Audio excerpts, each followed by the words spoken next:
Nakasanayan na ni Junior High School teacher Jerwin Valencia ng Digras National High School na magbigay ng libreng merienda tuwing assessment test ng kanyang mga estudyante.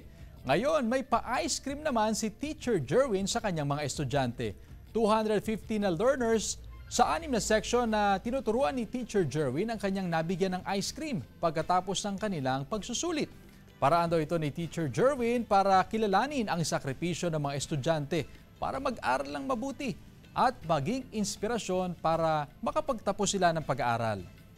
At tulad ni Teacher Jerwin, ito rin ang naging puso ng isa pang junior high school teacher na si Kevin Rino J. Riveral ng Lusong National High School mula sa bayan naman ng Pagudpud. Libreng snacks ang kanyang hatid sa kanyang mga estudyante para lalo pa silang ganahan sa pag-aaral. Naniniwala sina Teacher Jerwin at Teacher Kevin na ang mga kabataan ang pag-asa ng bayan at nararapat lamang na sila ay gabayan para mas maganda o para sa mas magandang hinaharap.